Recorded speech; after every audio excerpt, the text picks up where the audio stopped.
Bonjour Samuel, on se retrouve aujourd'hui dans un bar que tous les Havrais connaissent bien, c'est La Petite Rade, un bar en face de la mer qui est synonyme de repère pour tous les riders. Tu es un des Havrais qui brille sur l'eau, 29 ans et moniteur de kite, surfeur à l'international mais aussi globetrotter.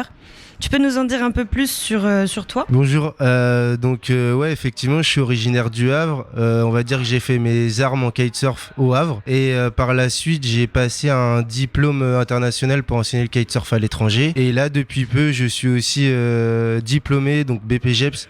Donc c'est ce qui permet d'enseigner le kite en France. Donc c'est un diplôme d'État. Comment as-tu découvert le kitesurf ? Alors à la base, je suis issu d'une famille qui n'est pas du tout dans la glisse. Et par chance, j'ai rencontré donc Thomas Paris, qui est havrais de base, qui était dans les meilleurs européens en freestyle en kitesurf. Et c'est par ce biais-là que du coup je me suis retrouvé à faire du kite. Et donc comment est née cette passion pour l'eau ? J'ai toujours habité auprès de la mer, donc ça c'est cool. Et forcément, je pense que pour plein d'havrais, de voir des ailes dans les airs, ça donne envie. Comme j'étais à l'aise aussi dans l'eau, je me suis dit ça vaut le coup d'essayer. Et effectivement, maintenant...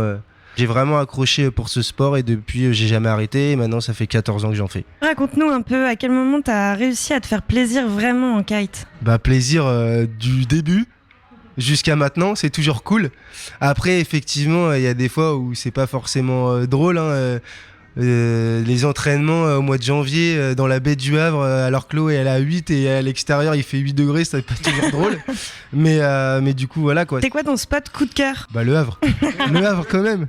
Normandie, the place to be. Hyper important. Est-ce que tu as un meilleur souvenir à nous partager en kitesurf ? Ouais, j'ai eu la chance de travailler en tant que moniteur au Cap-Vert et de travailler pour un ancien champion du monde d'une discipline qui s'appelle le surf kite. Donc c'est le fait de surfer les vagues avec son aile de kite.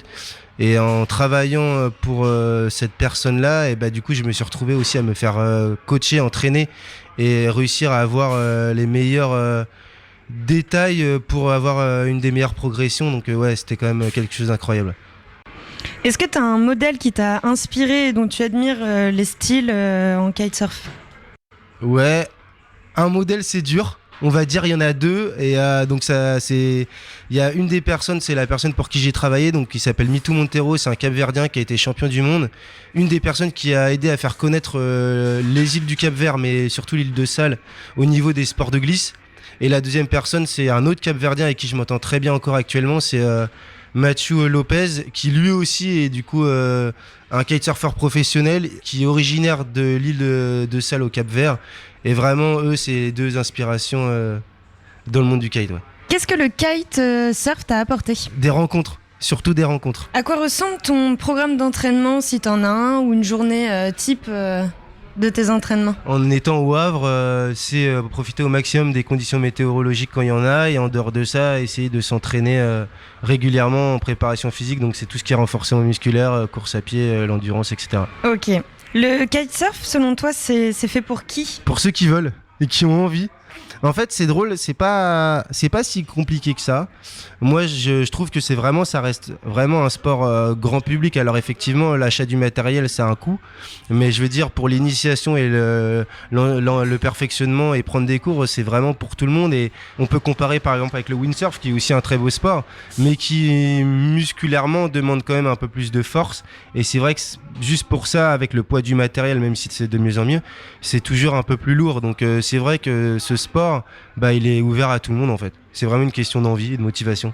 Du coup, quel conseil donnerais-tu à quelqu'un qui voudrait commencer le kitesurf ? Le conseil vraiment, c'est d'au moins prendre des cours jusqu'à un certain niveau. Le niveau dont je parle, c'est ce qu'on appelle l'autonomie. Donc c'est réussir en fait à décoller sa voile en sécurité, réussir à se déplacer, que ce soit bien sur l'eau ou en dehors avec son aile de kitesurf, et de revenir sur le bord en sécurité.